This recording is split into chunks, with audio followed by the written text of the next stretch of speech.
Hello and welcome to The Actor and the Engineer. My name is Paul James. I am the actor. My name is Josh Knapp. I'm a broadcast engineer. Oh no, here we go, I'm Josh. the broadcast engineer. See, I already screwed it up. We're going to have to do another take. Or we can just keep it. We'll keep it. Be real, man. We're keeping it real, dude. Today we're going to talk about a movie from a long time ago, Billy Wilder's The Lost Weekend. And this is a movie that I had not seen before, but Paul, you saw it in your, I guess, wanting to go through and see all the Best Picture winners, right? That is correct. This is the second time I've seen it. There's a lot I didn't know about this movie, but I knew a very small amount about this movie. And this movie came out in 1945, and it is right after Double Indemnity for Billy Wilder. So that was kind of his first big, huge movie. He'd made a couple other movies before that, but that was his kind of like stake in the ground or his marker in Hollywood cinema. And so this is the movie that he followed it up with. It stars Ray Milland as a drunk and as someone who has people around him who support him even though he is a drunk. And it goes through the beginning, or it goes from the beginning to the end of a long weekend, kind of a 4-day weekend, and what happens to him. He starts off the weekend being sober for 10 days, and then he very quickly goes back to his drink of choice, which is rye whiskey. And in honor of Ray Milland and this movie, I'm drinking not whiskey, but a beer that is Haw River Brewery Regent Rye Triple. So I didn't plan it this way, but it happened to be in my fridge. That's I definitely have a drink when talking about this movie. You do not normally drink. Yeah, I think it's a little strange that you're having a drink when we're talking about this. I'm not having hard liquor. I usually have a beer. It'd be so great if you kind. did, though. It'd be so great that every time you mention Ray Milland's name, you'd take a shot. Oh no! And then we can see how lit you are by time. No, I couldn't get through it. By time the podcast is over with, you will have your own lost weekend. That's right. I mean, all jokes aside, you really, really, this is not, I think maybe we're making light of it because it's such a heavy subject. It is not an easy movie to watch. It is not something to make light of. It is a very serious movie. It is a very serious performance. It's a well done movie. It won Best Picture, Best Actor, Best Director. And it is a serious movie. And Best Screenplay. And I think it was nominated for 3 or 4 others. But it is a serious movie, so to bring some levity to the beginning of the podcast is important because, it's not my life. So let's celebrate that this is somebody's life, and unfortunately, this is what this person had to go through. And I have seen this movie twice, and I think I am good. And I don't know, unless there's some other reason that I'm studying it, I probably won't search it out anymore. It's a hard movie to watch. It does have good things in it, happy things in it, but it doesn't leave you with the greatest of feelings. I guess that's debatable, and we can talk about that when we get close to the end of the podcast and the end of the movie. But it is a really rough subject to watch a human being be obsessed with something that hurts them. And hurts the people around them. And what's so powerful about that is that you understand very quickly he could care less. I mean, he just gets to a point where he doesn't care. He lies, he steals, he manipulates, and he doesn't care. As long as he can get money, as long as he can get a drink, that's all that matters. It's uneasy. It's uncomfortable to talk about. But I'm wondering how many other films in Hollywood, because Hollywood is new at this point, 1945, I guess, well, newish, if you're talking about 2 decades. But I'm wondering, are there other movies about alcoholics up to this point? Because Hollywood does have a way of putting their stamp on a subject, Gentleman's Agreement about anti-Semitism, Kramer versus Kramer about divorce. I mean, there's things that they take a topic and they make it their own. So I don't know if there are any movies up to this point, but this one handles the subject matter really well. And it has a dignity to it. Well, and I think it's definitely an unflinching view of someone who's addicted to something. It doesn't necessarily have to be alcohol. It doesn't have to be hard liquor. It doesn't even have to be anything that's kind of semi-regulated, or whether it's, smoking or whatever.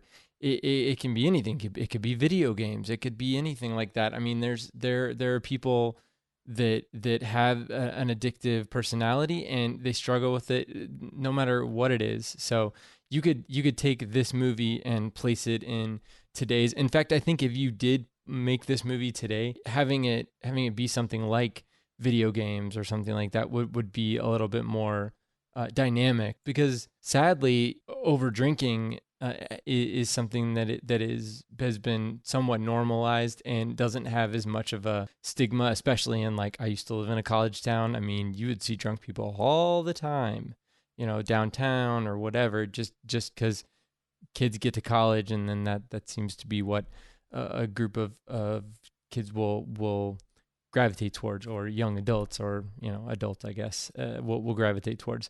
So yeah, I think that you're right. The film, it does a good job of, actually I think the film does a good job of kind of ramping up the audience to get to the level of the Ray Milland character and see how he progresses throughout the weekend. And by compressing it within a weekend, you get to see what he's willing to do at the beginning of the weekend and what he's willing to do at the end of the weekend.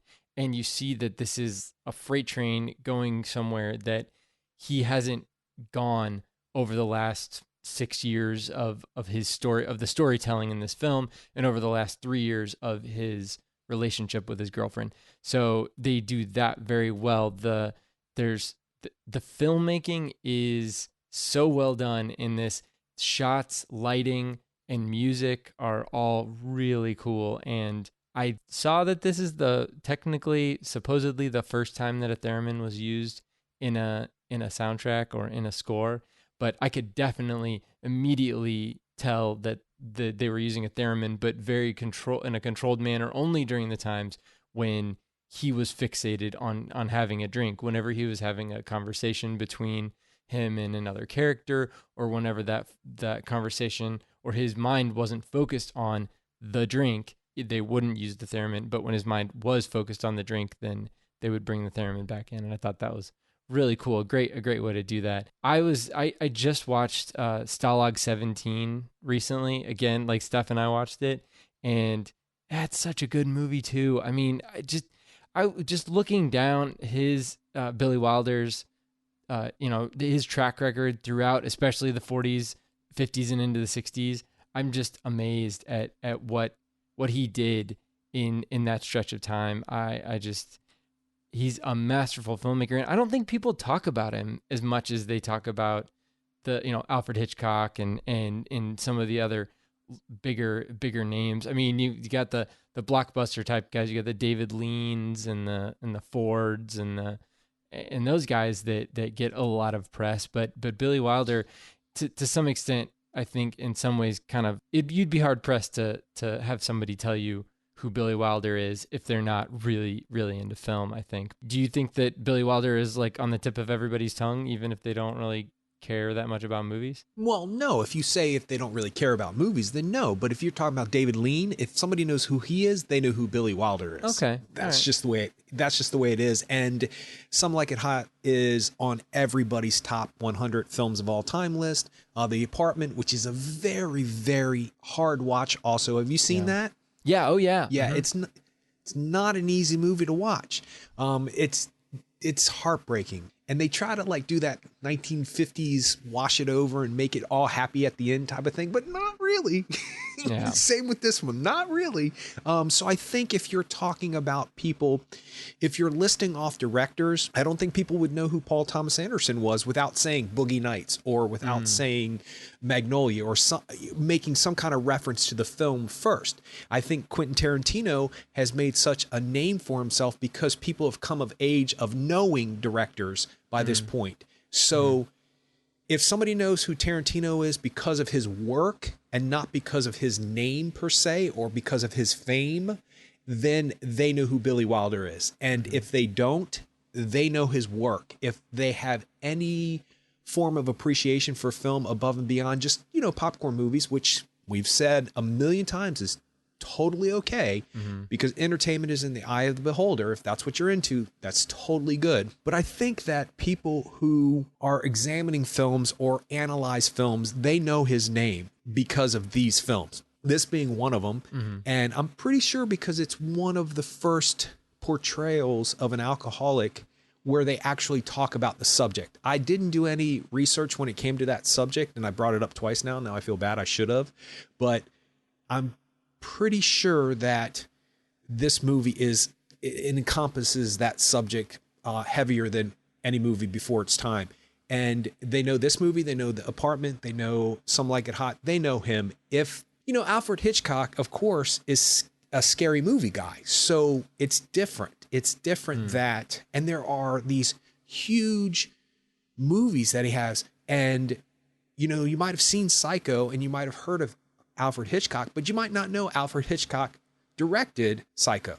You might not be able to put the two together. You know who he is, and you know what the movie is, but you might not put the two together. I think it's the same way with Billy Wilder. And if people don't know his name and they want to know about film, they have to get to know him. It's a great place to start. Yeah, because his repertoire from the 40s through the 60s is a really nice it's a really nice encapsulation of how film progressed and what he did to push film in that period of time. Another movie we haven't said yet, but I think is a really great movie, and I watched fairly recently within the last year or so, is Ace in the Hole, and that's got Kirk Douglas in it. And have you seen that? No, I have not. It's Kirk Douglas plays a news reporter, a newspaper man, and he finds a situation that he exploits to the detriment of everyone around him. Sounds timely. Yeah, where it's like, a kind of a rough watch in some ways, but you kind of see the extent to which he will go to be successful in his job and to be well known, and the number of people that he leaves in his wake.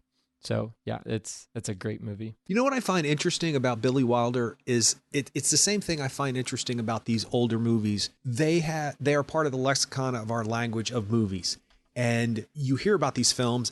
Before you see them, you have this image of what you think they are. Some Like It Hot, From Here to Eternity, which is not a Billy Wilder film. Or Sunset Boulevard, which we have a whole episode on. I mean, I thought I knew what that movie was until I actually watched it. Right, exactly. So you think you know what The Apartment is, and you think, oh, this is kind of sweet. He's just giving this young lady a place to stay and blah, blah, blah. But then you find out what it's really about, and you're like, wow, these movies are intense. They are not just Gentleman's Agreement. I just thought it was like this. I don't know what I thought it was. I thought it was this movie about where they just agreed to be gentlemen to each other. I mean, literally, that's what I thought. And then I saw it and I was like, what is happening here? Like, this movie is hardcore. From Here to Eternity, that very famous kiss on the beach scene. You see this romantic scene shown over and over again in film clips. And then you watch the movie and you find out she's a clinical nymphomaniac and he is fooling around with her and she is married to his boss. And Donna Reed, like Pearls and, Pumps from the Donna Reed show, is a prostitute that Montgomery Clift falls in love with. Wait, what? And then Ernest Borgnine beats up Frank Sinatra. And you're like, what's happening in this movie? And then you watch these films and you think, wow, Cat on a Hot Tin Roof is not what I thought it was. Some Like It Hot is not what I thought it was. It's a funny movie, but that is not the sum total of its parts. They always show the same scene at the end of the movie when he kind of comes out to the guy on the boat and he's like, everybody's got a problem. I don't know if that's the exact line, but you know what I'm talking about. Mm-hmm. And it's the same with The Lost Weekend. You think, when I saw clips from this movie, I just thought he has unrequited love and she loves him, but he doesn't really love her, or she doesn't really love him, and he has to drink his woes away and it'll all be fine when Shakespeare writes Romeo and Juliet and will live happily ever after. Wait, what happens at the end of Romeo and Juliet?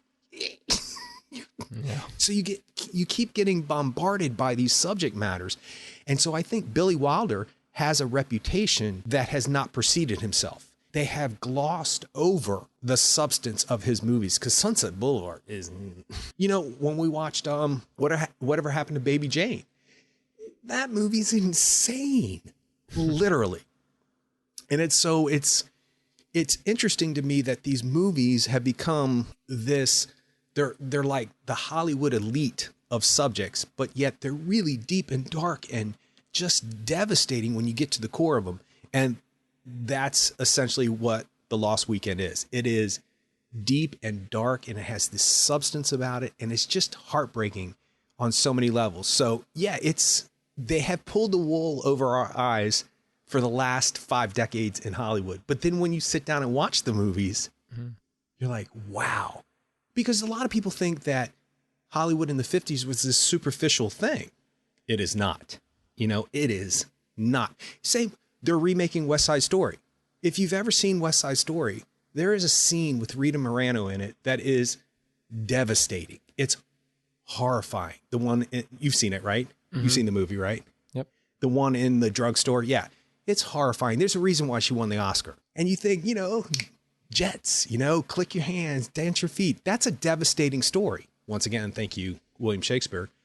So I find it interesting that we have these movies in our history that we have given a perception out to the world that they're one thing, and then you watch them and it's a whole nother thing. That's why I think, out of respect for myself and out of complete praise for The Lost Weekend, I probably will never watch it again because it's a lot. I thought it was interesting, the structure of the film. They started off at the beginning of the weekend, but then somewhere in the middle of the film, they do a huge flashback to how he meets his girlfriend. And initially I thought that was a little I do think that that's unorthodox, but it seemed to be okay. And by the end of the movie, I feel like it's necessary to know that backstory between the two characters, because initially when we see his brother and his girlfriend kind of talking about him in front of him, really, pretty much in front of him, saying he's done with his brother, but she's not. And it makes you wonder as a moviegoer and as an audience member, why is she not done with him? Like, doesn't she see what he's doing, what he's going through? We've never seen him as someone who's not this insatiable person and this, someone who is only fixated on one thing. For that period of time in the movie, he kind of says in his flashback that he went like 6 weeks without having a drink because he was so enraptured with her, and she saw that in him. And that's what we needed as an audience to lock into why she's willing to fight for him and to fight with him against his drive to drink and his drive to look to liquor to assuage all of his issues and to make him feel like he can do these things, because he ultimately has low self-esteem and he's trying to use that to bolster himself up. And you kind of see that in the first time he's in the bar, which is a great scene. Him and, was it Ned? Is that the bartender's name? Nat. Yeah.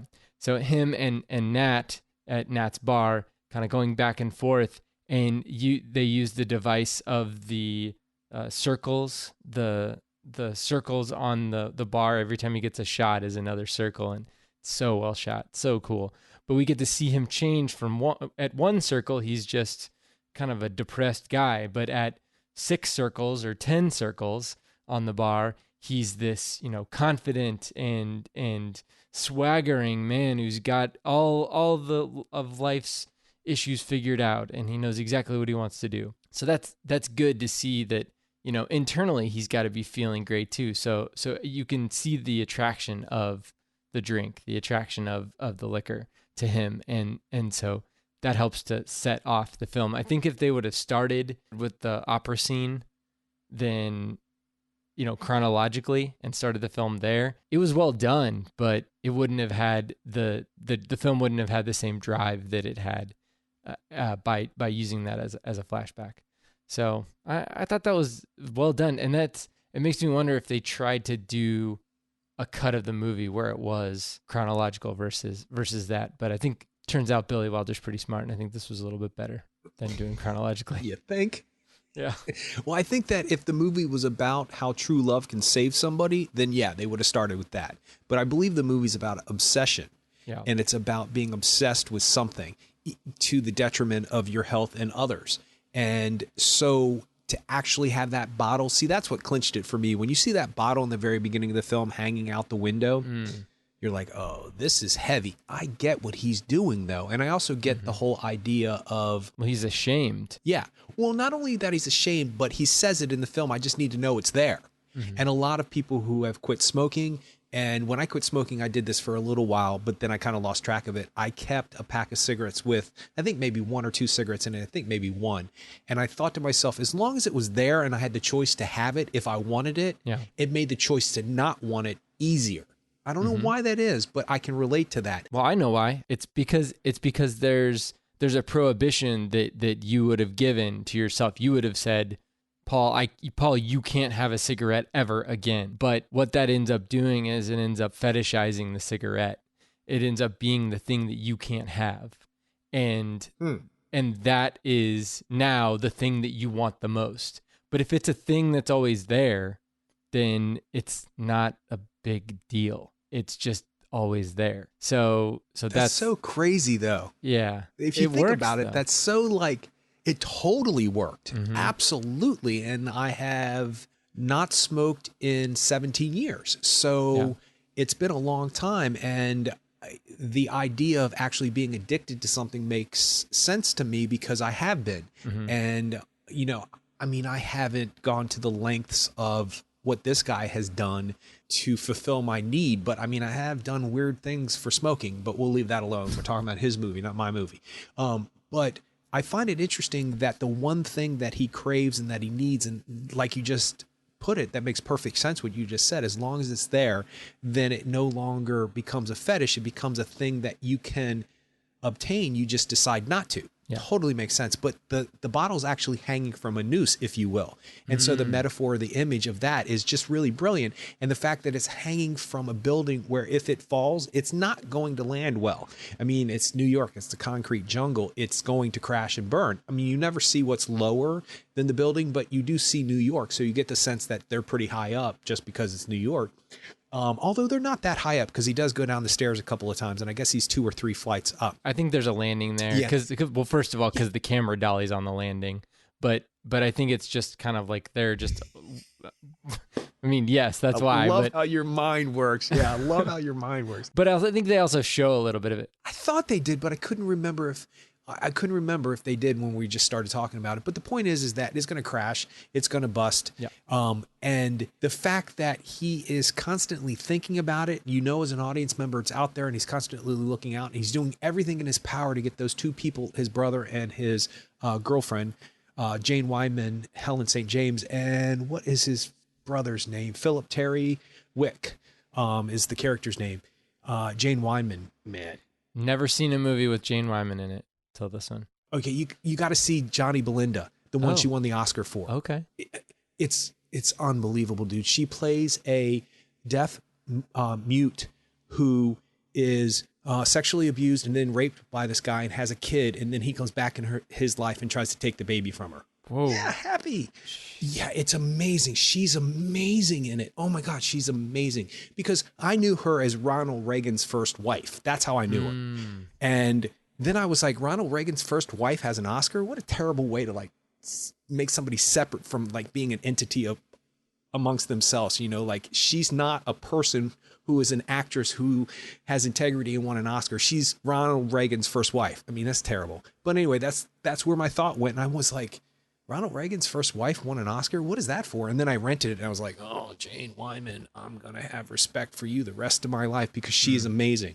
And she's very good in this too. But he spends that whole entire opening sequence not paying attention to them per se. All he does is obsessed knowing that bottle's out there and that it is the weekend and he's done with this 10-day being on the wagon. He's ready. He's done. He just needs a drink before he gets on that train. And I think if he had had that drink, I think maybe it would have been okay. Who knows? Things get out of control when he starts to drink, obviously, because they established that. But who knows? I mean, maybe one drink would have settled him down and he would have been fine for the weekend. Who knows? Doubtful. But it's amazing to me that somebody is so obsessed about something that every single thing, and you can see it, everything he does, everything he says, talking about having an intention that, you know, Ray Milland won the Oscar, deservedly so. But you can read every thought on his face the whole entire time of that opening sequence. So it's amazing to me that that's where the movie starts and that's where the movie ends. And it's just a powerful shot because really, you don't even need to know what comes in between. Seeing that bottle hanging is enough of a statement on its own. What would be fun in a film class is to say, hey guys, this is the opening of The Lost Weekend. If you've seen it, great. If you haven't seen it, be honest and tell me what you think of this opening scene and what happens from this point on.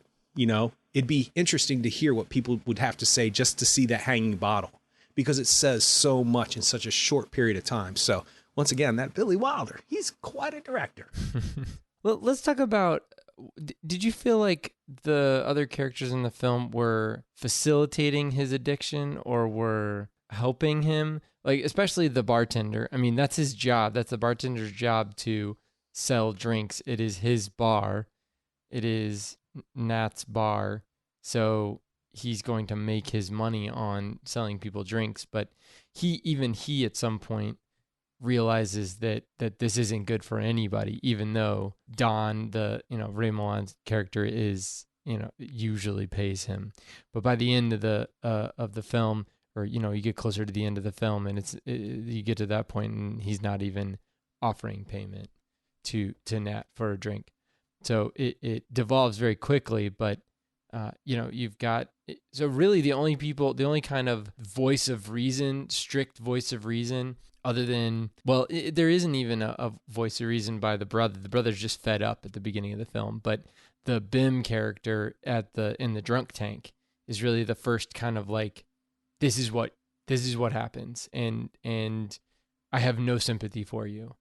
Whereas other people around him had somewhat of either had sympathy for him or were complicit in his addiction and were benefiting from his addiction, like Nat the bartender. So I think that's a turning point in the film. That, and also seeing other people have the DTs and seeing what happens to that. But the one thing I did notice in when he was in the drunk tank and saw those other guys with the DTs, he didn't even look. I mean, he looked at that kind of like with somewhat of horror or worry, but he didn't dwell on that. He immediately focused on, how can I get out of here? And how can I get a drink? How can I leave this place and get a drink? Because I'm not as bad as these guys. And that was the differentiation in his mind. Whereas as an audience, what we're thinking is, hey, he's going to see all these guys and he can be like, wow, I really don't want to be like these guys. I don't want to be this bad. Therefore, I'm going to stop drinking. But instead, he says, wow, I definitely don't have as big of a problem as these guys. Therefore, I'm okay. It's like if you see somebody who's worse off than you, it makes you feel better. That's why people have that Schadenfreude thing where they're like, oh man, at least my life's not as bad as that guy. And then they're able to, be like, hey, all right, I'm doing pretty good. So I think he got the wrong message from the drunk tank. Well, I also think that you're not an alcoholic, so you are not going to look at it that way. You're going to get into a drunk tank and be like, oh my God, what am I doing with my life? What is happening? I can't be like these guys. Am I like this guy? Oh my God, I'm as bad as this guy. I got to stop drinking. That's what you would say. Mm-hmm. But this guy, I think it's a great way to show us denial without a lot of exposition, without explaining it, because they do a really good job of explaining certain parts of being addicted to substances.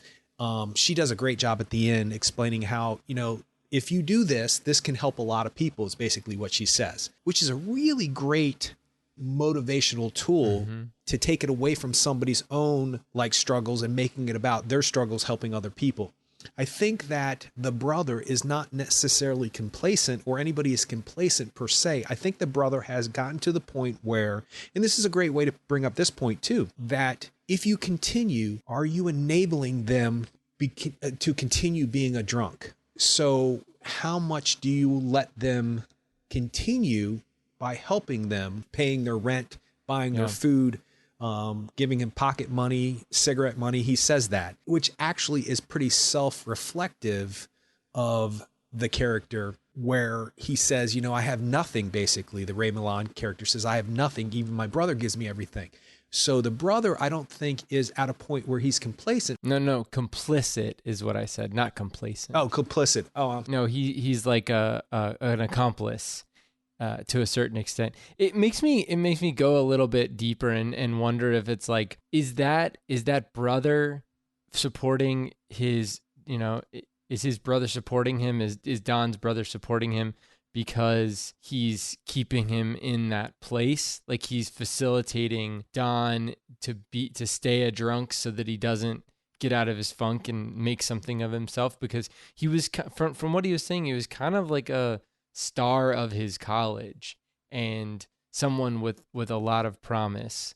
And now his brother Wick is the steady one, is the one who's, keeping the roof over everyone's head and is the more successful one, whereas Don is the one who's just barely hanging on.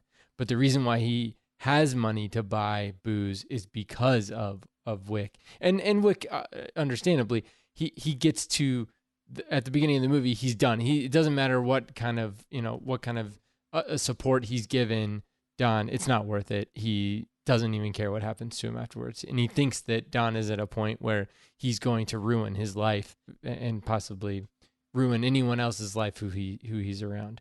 And so Wick is done, whereas Helen is not. See, I think there's like this really fine line between being involved in somebody's actions or somebody's detriment and being a brother or being a girlfriend or being a friend. I mean, how do you, if your friend who's an alcoholic calls you and says, I'm at the bar, I'm drunk again, I don't have any way home, I'm going to drive. Oh, no. Are you being complicit if you pick him up? Of course not. Or them up? Right. Or do you say, okay, I'm calling you Uber, or I'm calling you a cab. And then that way you're not necessarily directly involved, but at the same time, you're making sure everybody's safe. It's like that fine line. I don't know. I think if his brother was buying him bottles or his brother was... but see, his brother tries to cover for him with the girlfriend. That's because it's a girlfriend thing. That's a girlfriend thing, though. That's a girlfriend-boyfriend thing. That's a brother thing where you just like... That's when they first meet too. That's when she first. Oh no, it's not. You're right. No, it's not. It's after they start dating. Yeah, it's like 6 weeks later when her parents come to meet him. Well, I mean, call me Mr. Rationalization, but that strikes me as something a brother's trying to do for another brother because he doesn't want Don to lose this great influence in his life. All right. It's just like Star is Born, Bradley Cooper and Dave Chappelle. When Dave Chappelle says, sometimes you just kind of bump into somebody and then your momentum go that way. And maybe this is somebody you need to bump into and let this person help you go a certain way. So is he saying to Allie, ha ha ha, you've got a drunk on your hand and I'm going to push you towards him because you're good for him and it's going to be at your detriment? Or is he trying to say, hey, I can't think of Bradley Cooper's name from Star is Born. I just saw it again. Jackson. Yes. On the boobs. So such a great movie. But is he trying to do something good, allowing Lady Gaga to be involved in Bradley Cooper's life? Is that a good thing? And I think Dave Chappelle's character thinks that's a good thing because he sees what Sam Elliott's character sees, that, even though Jackson ends up passed out in front of his house and he says, I think we've been here before, friend, but he sees that there's an energy about Jackson that's different. So I think it's the same thing in The Lost Weekend, where if this was the second or third or fourth time, and I'm sure there is in this story where he's gotten drunk and the girlfriend doesn't know about it yet or doesn't realize what's happening yet, I'm sure there's a point where the brother goes, he's drunk. He's just peed his pants and he's on the bed and he's in the apartment. Go for it. Open the door. I don't care. I'm done trying to hide. I mean, there has to come a point where that's enough. And if the brother is willing to say, I've had enough in the beginning of this film, then he's had a couple of years of trying to cover it up for the girlfriend. And I keep calling her the girlfriend. Her name is Helen St. James. We should give her a name. It's a fine line for me. When do you not help a friend in need before you become enabling of that person? Like, where does tough love come in? Yeah. Yeah. I think this movie is so smartly done because it brings up all of these subjects that we've heard our whole entire life about alcoholism. And it does it in how long is this movie? It's not that long of a movie. Yeah, like hour and a half. Yeah. Right. It does it all in a hour and 41 minutes, actually, is according to IMDb, but they kind of get it wrong sometimes. But anyway, Not that I don't love IMDb, but so in this hour and 41 minutes, they bring up all of these, I wouldn't say cliches, they're too important to be cliches, but they are things that we've heard over and over again when it comes to the story about an alcoholic. And it's a smart way to do it. Instead of seeing the brother become the enabler and then give up on being the enabler, he's just done. Yeah. But you know at that point that he's done for a reason. Yeah. And he's just like, yep, I'm getting on the train later. Yeah. Although the time frame won't match up. Well, but I think the other thing that it does is it's kind of, in a lot of ways, it's very forward thinking compared to, it is actually very contemporary, because at the beginning of the movie, she's telling him, she's like, wait a second, I know you say you're done, but he has a sickness. If this was something that was wrong with him physically, then you wouldn't be saying this. So that is something that I don't think back in the 40s was necessarily like completely agreed upon as far as this addiction to alcohol or substances like that being a sickness that would be something that would be akin to a medical issue. Considered a disease. Yeah, a disease. They just thought of it as that's just somebody not doing the right thing and somebody just being improper. Yeah, they give over to their self-indulgences, that it's not a chemical thing in their brain. And you're right, it is very forward thinking. And I noticed that this time watching it, and I guess I heard all of that the first time I watched it, but I was so traumatized by it the first time I saw it that I don't think any of those things sunk in per se that I could talk about.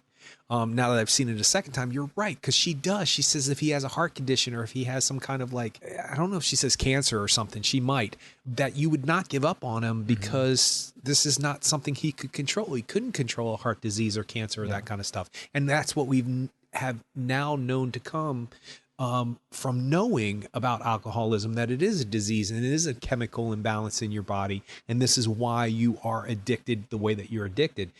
So you're right. It is very forward thinking. And I also think, I guess there's not really technically spoilers to this film. But if you want to consider talking about the end of the film a spoiler, then you should see this movie definitely. But from this point on, we're going to talk about specifics, if you will. Even at the end of the film, when she's talking about what I was alluding to earlier, when she's talking about him writing the book, don't just do it for you. There's going to be people out there that you're going to help, because you're not the only one who's going through this. Do this for those people. So it goes back to what we were just talking about. Is it enabling it, or is it allowing it to happen? And are you responsible because you're allowing it to happen? You know, I guess if you don't cross that line of breaking the law or physically hurting somebody or psychologically or verbally hurting somebody, then it's okay to allow this person to go off the rails drinking. But when you take personal responsibility for your own issues, how do you do that? By helping other people. And by helping other people, you see yourself and you help yourself. So it's just a brilliant way to look at it. It is very forward thinking for a film back in 1945, but you know, nymphomaniacs and The Apartment. Enough said. Well, and prostitution too shows its face in this film too, with the Gloria character. I did want to bring up the Gloria character because I wanted to ask you what you think her purpose is in this film. That's played by Doris Dowling, and she's a prostitute. So she hangs out with men who come in from Albany. That's her code word for her clients. She's obviously in a couple of scenes, and I think the reason, I mean, she has some establishing scenes, but then there's the scene close to the end where he goes to her as a last refuge to get money, and he essentially is prostituting himself out to her emotionally. And I thought that was kind of, I guess for me, my reading of that is that he's not only willing to sell off his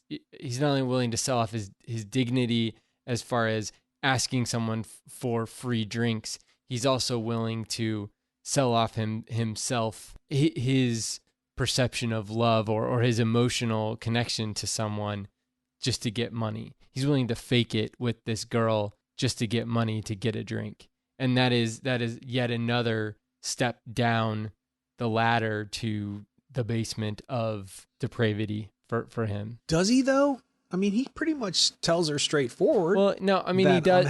I'm sick here. Well, and then she's like, "Oh, you could like me, right? You kind of do like me a little bit. Is there a little part of you that likes me?" And then he just kind of goes away from there. He's straightforward with her in a certain way, but she gets caught up in him very quickly. She's like, I don't like you. I'm mad at you because you didn't show up and I bought a purse. And then he kisses her and she's like, oh, I forget about all that stuff. Well, how much money do you want? And that's kind of his, that's the scene. Is that not the scene? Tell me if that's not the scene. I think, what's the word you used for me the other day when I shortened something I clipped something so easily and you said, reductive? Maybe. If that's what word applies here, then yes. I just think that that's simplifying it just a little bit. I think that he represents, at least to her, something of more of a higher class person, although she doesn't really know, and now she does know after that scene, where, because they mention how good looking he is, and he's a very good looking guy. And they mention how he's just the pillar of his age, and he's at the prime of his age, and they're always talking about how he's this and how he's that. So she probably looks at him differently. He's a man who lives in Manhattan. She probably thinks he has it together. She doesn't really know. So maybe she wants attention from somebody who is not just a client. Maybe she wants attention from somebody who is a little bit more sophisticated than her normal clients, if you will. But then she does what everybody does when dealing with him, is mad at him. But at the same time, I don't think that he kisses her and she's like, oh, I forgive you. I think she's still kind of like, dude, like, you pissed me off. But then when he shows that desperation of, I'm willing to tell you I'm a drunkard and I'm going through detox right now, and I got the shakes and I need money, and I'm willing to come to your door and not even ask for forgiveness or not even say I'm sorry for not showing up the other night. I'm willing to put myself into that situation where I could be ridiculed for being a bad human being. I'm at such a rock bottom right now. Please help me. I think she actually is sympathetic to him. I think she is like, okay, yeah, this guy's messed up and I need to help him out. But she also, as a character, fulfills a known character. She's the whore with the heart of gold, if you will. I don't really like those terms, but that's what they use. And prostitute with the heart of gold, if you will. But it's also a statement about, well, for me it is, that, we're judging her because she is selling her body to men for money, but we're looking at him sympathetically because he has an addiction and he's doing what he can do for money to survive in his addiction. And I'm not saying she's addicted to anything, but we look at a sex worker in a different light. So for somebody who is actually on a lower part of the social totem pole to actually feel sympathy to him when he's at a higher part, then it says something about his character as well as it does hers, that we can't really judge a book by its cover. We don't know her. We don't know what her circumstances is. Yeah. We don't know why she does what she does. And also she probably has a hard time finding someone to have a relationship with that is not associated with money or that is not tied to money. Because who would necessarily want to be the boyfriend of a prostitute? Maybe she sees that and an opportunity in having a relationship with him. I don't know. I just think it's interesting that the person who we would judge first is the person who's helping the person we should be judging, if you want to look at it that way. I'm not saying you should be judging anybody for any reason. I don't care what you do for a living. I don't care if you drink. I don't care. Yeah. If it doesn't directly affect me, like, good for you. Like, I could never do that. But if that's what you need to do, I mean, I'm not justifying anything, but I also understand that this world is a hard place and sometimes you have to do what you have to do to eat. And I just think that I'm not saying there's not a rightful stigma on sex workers, but I'm saying that there has to be a reason why people do what they do.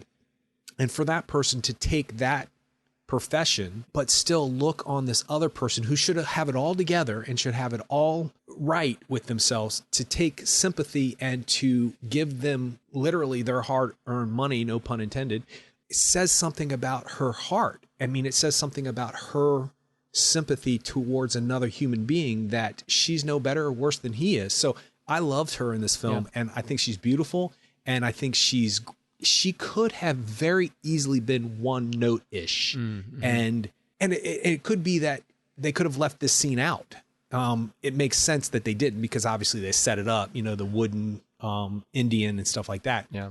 And I love how the wooden Indian is pointing upwards with his finger at her apartment. It's brilliant. It's so brilliant. So what about her saying Ridic and Natch? We were watching, Steph and I were watching this while we were eating dinner, and she's like, that's just like today. Like people shortening words. Totally. Like that's fetch. Avi. That's, Avi. Yeah, all that stuff. Yeah. Yeah. And I was, Avi. that's exactly what they do today. And I was like, oh, you're right, I guess. So yeah, it is weird that showed up all the way in 1945, and now in some other incarnation, it's happening still. Well, language is an interesting thing. It's a fluid thing, language is. So we make it our own. And that's why I think, once again, another reference to Shakespeare, I think that's why Shakespeare is important. I think once we get over the language barrier, we realize that poetry is worth listening to, even though we have to turn a different ear to it. Yeah. So, yeah, I noticed that, and I thought, wow, she would really fit in on the CW. She would really fit on Riverdale.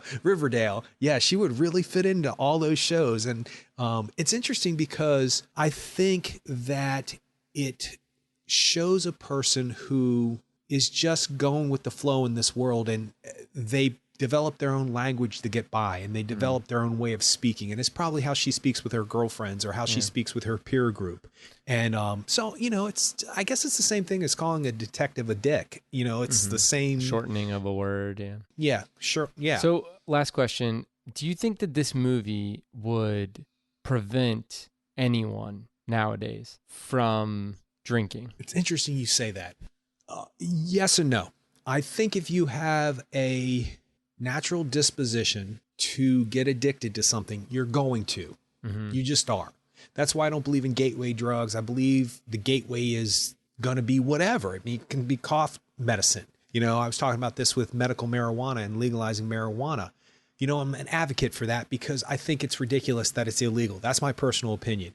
I also think that if alcohol is legal, then marijuana should be too. That's my personal opinion. But none of your sponsors agree with me. No, I'm just kidding. I wanted to say something like that. But I think that it reminds me of, and I thought about this time after watching The Lost Weekend, it reminded me of an hour and 41-minute movie that they show you before you go to prom. Did you ever see those movies in high school? Oh, yeah. Those worked for me. They totally worked for me. As cheeseball as they are. The car crashes and the bloody parts and the gowns. Oh, we had live reenactments. Like we had students, seriously, we had students who were like in the drama department or whatever, and they would have like a full on like crash scene. They would like literally bring in crashed cars and have fake blood. And then like kids would just be like screaming bloody murder. And they'd be like, this is what happens when you drink and you get in the car and you get in a wreck. And there's just like people that are dead, and there's just like cops come in and the fire department comes in and they like try to resuscitate someone, and they're dead. They die right in front of you. I mean, it was serious. Well, I remember, I'm not that big of a drinker, never have been.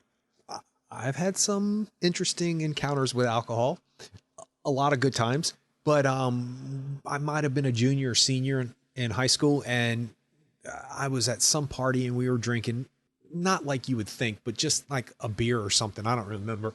And I remember saying to my friend, I'm going to walk home. And he went, what? I was like, I'm not going to be a statistic like those prom movies.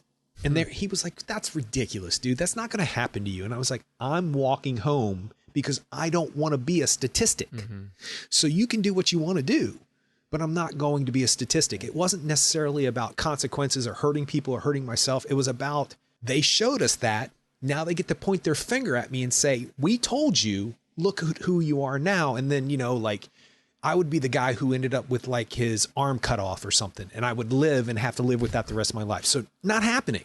It's just not happening. Yeah. So that stuff worked for me. And like a month later, a guy died in a car crash from drinking in our high school. Not somebody I knew personally, but somebody I knew of because he went to the school I went to, and I went to a very small school. And I just looked at my buddy and was like, no judgment on that guy, but see, now they're going to call him a statistic. So his parents are now no longer have a kid. Well, one, because he's not alive, but he's no longer going to be whatever his name was. He's going to be whatever his name is, the statistic. Yeah. No, screw that. I'm not doing it. So I think that this film definitely could be an aha moment for some people. But if you're ready for that, seeing a prom film could be the aha moment for you. If you're ready for it, if you're at a point where you need your rock bottom to have a thing to hang on to say, I can't let that happen to me. Mm-hmm. But I can also see somebody thinking this is overly melodramatic because the language is very melodramatic, and the music is very, very melodramatic, and the acting style is, before Marlon Brando. So it's interesting to me because I noticed how Ray Milland was making choices that sometimes seem like choices. When he's puts the shot glass on the typewriter and then he kind of like leans forward and tries to sip on it before he actually grabs the glass. It seemed like an actor making a choice. It totally works. And it 100% makes the scene understandable that he was too messed up in his body to actually physically touch that thing. But then, he has to because he couldn't get the glass to not wobble. Mm-hmm. So I could see somebody making fun of it and not taking it seriously. But I think if you're on a road to where this could be you, it could ring a lot of bells and it could help. But I think anything could. Yeah. Well, okay. Couple things on that. So I think that you're right. It could help. But at the same time, I think there's other movies that are more contemporary that might ring more true to people now. I haven't seen it, but it's got two great actors in it. It's a movie called Smashed, directed by James Ponsoldt. It stars Mary Elizabeth Winstead and Aaron Paul, and it's about a married couple who love to drink. They're essentially alcoholics, and the wife decides to get sober. So that's the movie. And then the other one is Blue Valentine. You saw that, right? Wasn't that a similar type thing? Well, that's more about a relationship. Just a relationship devolving, but it didn't have alcohol in it or anything? It doesn't, I don't specifically remember, but it doesn't stick out as that's the reason. They're just twisted, messed up people. Oh, wow. Those are the things that kind of came to mind. But Smashed may be something that's a little bit more contemporary and a little bit different type of a film, I think. But still, it might have more resonance with people just because it's a more up-to-date type thing. So the other reason why I asked that question, whether this might prevent someone from really getting hard into, heavy liquor, is because earlier this week, it was last week, I watched Climax. Have you ever heard of that movie? Gaspar Noé's film Climax. It is about a French dance troupe who is together in this like old school or something, and they're getting together, getting ready for a performance. And the film is, the first like 20 minutes of the film is just them dancing, which is crazy, but it's good. And then somebody spikes the sangria with acid, and the rest of the film is an acid trip. Everybody is on their own acid trip. That movie makes me never want to take acid ever because it's insane. And I'm totally scared of what would happen if I ever took acid, because there's crazy stuff that happens in that movie. And I think that is a movie that could be used as kind of like a prom video for acid, because there's some really bad stuff that happens in that film and is not an easy film. This is the same guy who did Irreversible, which had this insanely long rape scene that Monica Bellucci gets raped for 11 minutes or something. I mean, and it's like an unbroken take. And I've never seen that movie, and I don't want to see that movie because it's just, I'm sure it would affect me, but I think at some point it's exploitative. But he's had other movies, Enter the Void. Yeah, I can't think of any others. But he's a French filmmaker who really kind of pushes the envelope and tries to get people out of their comfort zone. I actually think that Climax is fairly accessible compared to what it sounds like these other movies are. But yeah, that's a crazy movie. It was intense. Okay, so Leaving Las Vegas would be a movie I would show somebody. Yeah. Have you seen Leaving Las Vegas? I have not, but I've heard a lot about it. Yeah, it's really well done. I mean, it's devastating, and Nicolas Cage deserved the Oscar, and that's why whenever anybody gives him a hard time, I'm like, you got to watch what he's done. Yeah, like Moonstruck. He was amazing in that. Yeah, I think he's miscast, but that's... Oh my God. I thought I can't believe I recorded that. I have a thing about him. I have a thing about him in that movie. I just see somebody else in the role. I know that's terrible, but if you watch Adaptation and Leaving Las Vegas, the man is an Academy Award winner and nominee for a reason. Give him a break. But that's definitely, up until closer to the end of the film, that's definitely a film where if I was a drinker, I might think twice about drinking to excess to the point where, you know, I urinate on myself. If that happened to me, I might think, well, God, I don't want to be that guy. But here's what I have to ask you about that film where they start tripping on acid. Lost Weekend doesn't tell you not to be an alcoholic because you're a drinker. You're just not an alcoholic. So if you had taken acid at one point and tried it already, would you have the same feeling about a movie about acid? Because maybe it's a movie about their bad trip. Yeah, I probably not. You're right, because if it would be like this is my anecdotal evidence versus this is what somebody says could happen if you're on acid. So I could see that. It's like the guy who drank and unfortunately lost his life. He didn't, I don't know what he did. I don't know anything about him, to be honest with you. But if we're just talking about in general, and I feel a little bit weird talking about somebody who lost their life because of this subject, but maybe those prom films didn't affect him, or maybe they did and he just made a mistake. I mean, people are human. People make mistakes at that age, mistakes that can't be reversed. And that's unfortunate. So, but for me, I was not a big drinker, so I have no struggle with it per se. You know, there's not any reason why, you know, one or two drinks and I'm good. I get the buzz. I'm good. I don't need to like keep drinking. And when I do, or I'm the same way. Yeah. But when I have, and the spins and the next day, and then, oh, it's terrible. I mean, I've had a lot of good times in that frame of mind, but it's not my drug of choice, if you want to call it that. So for me, you know, like Reefer Madness, silly. It's so silly. But do you know how many people are freaked out because of that movie? Like they're afraid to smoke pot because of that movie. That's just silly. But everybody has their thing. So maybe it's like some kind of weird instinct that we have in our own psyche where maybe that is what will happen to you if you smoke weed, because you know chemically that's how that will affect you. So maybe that's how you know acid would affect you, or maybe that's how I know drinking would affect me. I just think that if you love movies or are interested in film as an art form, these are the films that you can't cut yourself off of. And you need to see The Lost Weekend because it is not only cinematically beautiful, because it's a really good looking film. And you're right, some of the lighting, some of the shots, that bottle in the lamp up, it's so great how he got that shot. There's some silliness with a bat and a mouse, but that's just a technical thing that they couldn't have gotten away with. And I thought to myself, the mouse looks good. The bat is a little janky. They could never get that to work because you can't train a bat, obviously, but a little janky. It's a little bit more than janky. I think they try to get it caught into the curtain to make it look realer, but it made it look not so real. But you can't get away with that back then. So I thought, well, maybe they should have blurred it to make it look like it was, you know, an hallucination, but he has to believe that that's for real, that actually happened. So he had to make it, Billy Wilder had to make it real. But my point to all that is that it's a good looking film. The acting is impeccable.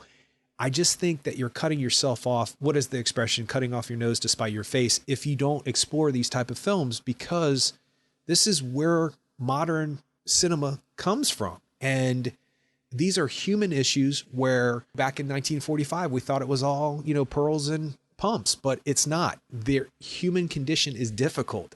And Billy Wilder, who, if you don't really know who he is, but sort of know, has kind of a reputation of making comedies, if you will, but he doesn't really. So I just think it would be smart to always look back on these. That's why I think the Oscars are important to me, because now I've seen a movie that won Best Picture because it won Best Picture. And, you know, I encouraged people to see it, and I've encouraged you to see it. Now you've seen it. Now we have a podcast about it, and I've seen it twice and I'm good.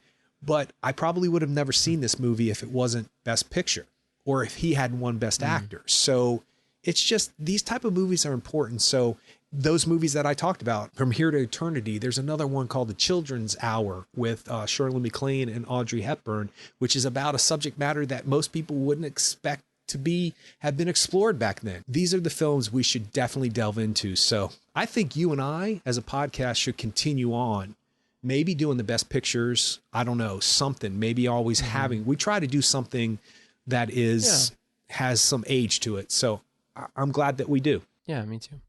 All right. Well, you can check us out on the web at actorandengineer.com. You go to facebook.com/actorandengineer, and you could tweet us at actorengineer. We'll see you next time.